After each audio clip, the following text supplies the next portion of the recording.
भोलेनाथ का हुआ जला अभिषेक। शास्त्रों के अनुसार देवशयन एकादशी को भगवान विष्णु योग निद्रा में रहने पर सावन मास में भगवान शिव षष्ठी का संचालन करते हैं। इसके पीछे पौराणिक मान्यता है कि समुद्र मंथन के दौरान जब हलाहल विष निकला तब भगवान शिव ने षष्ठी को बचाने के लिए उसे पिया था। विष के प्रभाव से उनके शरीर में अत्यधिक ताप उत्पन्न हो गया, जिसे शांत करने के लिए देवताओं ने उन पर जल अर्पित किया। तभी से सावन मास में शिव पर जल अभिषेक की परंपरा चली आ रही है। ऐसी भी मान्यता है कि जल अभिषेक से पापों का नाश होता है, मन को शांति मिलती है तथा नकारात्मक ऊर्जा दूर होकर मनोकामनाएं पूर्ण होती है। इसी परंपरा के साथ सावन के महीने में दग्धी परिवार द्वारा ओंकारेश्वर गार्डन में स्थित शिव मंदिर में जल अभिषेक का कार्यक्रम का आयोजन रखा। भोलेनाथ के अभिषेक के दौरान पंडितों द्वारा वैदिक मंत्रों का उच्चारण के साथ माहौल शिव भक्ति में हुआ, जहां अभिषेक समापन के दौरान महिला मंडल द्वारा भजनों की प्रस्तुति देकर सभी भक्तगण को भोजनों की प्रस्तुति से मंत्रमुग्ध किया। तत्पश्चात राजेंद्र दग्धी व भक्तगण द्वारा भोलेनाथ का मनमोहक सुंदर श्रृंगार किया गया। तत्पश्चात महाआरती की गई। महाआरती के दौरान सभी भक्तगणों ने भोजन प्रसादी करके जल अभिषेक का कार्यक्रम का समापन किया। ब्यूरो रिपोर्ट अशोक कुमार माली ब्यावर।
अरे बजा रे, ओए बजा, अरे बजाओ ना भाई। कल्याण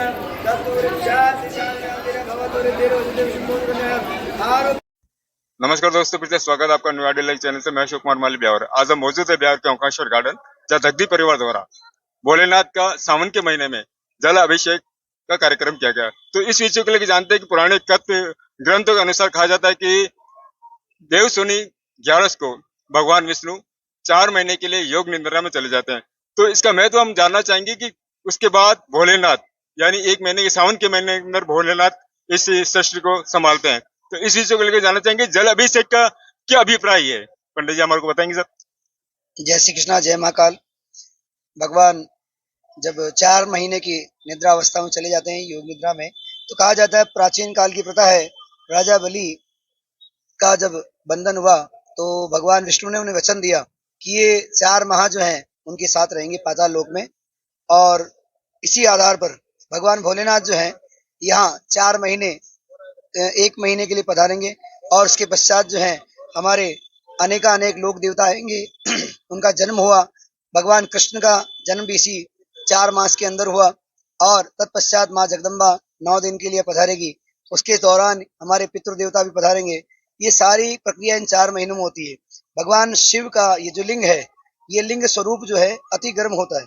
इसे शांत करने के लिए और भगवान को प्रसन्न करने के लिए जलाभिषेक का कार्य रखा जाता है। सर ये भोलेनाथ का जो लिंग क्या आप कहते हैं अति धर्म होता है, इसका क्या कारण है?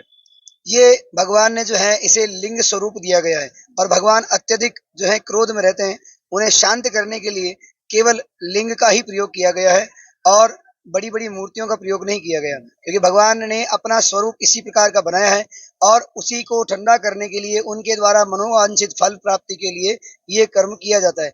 और शिव महापुराण में इसका पूरा विवरण दिया गया है, क्योंकि भगवान ने अनेक विवाह भी किए और जो माँ पार्वती, माँ गौरा, माँ सावित्री, ये इनका जन्म होता गया और इनके साथ इनका विवाह होता गया। तो इनके क्रोध को, जैसे सती लोग, जब सती प्रथा चली, सती का कार्य हुआ, उस समय भगवान अत्यंत क्रोध में सती के उस शव को लेकर के स्थान स्थान पे घूमते रहे। तो भगवान विष्णु ने चक्र चला करके उनके 52 भाग कर दिए और उनका गुस्सा शांत किया। इसी के कारण भगवान को जो है श्रावण मास में शिवलिंग का पूजन करके शिवलिंग पर अनेक द्रव्यों से, दूध से, दही से, घी से, शहद से, शक्कर से और अनेक रसों से अभिषेक करके भगवान को अभिषेक करके प्रसन्न किया जाता है।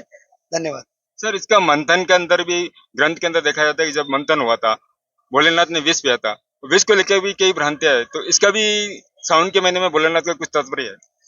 देखिए साहब, 14 प्रकार की औषधियां उस मंथन में निकली थी, जिसमें हलाल विष भी था और उसे कोई पीने वाला नहीं था। इसीलिए भगवान महादेव अघोर रूप में आए और उसे ग्रहण किया।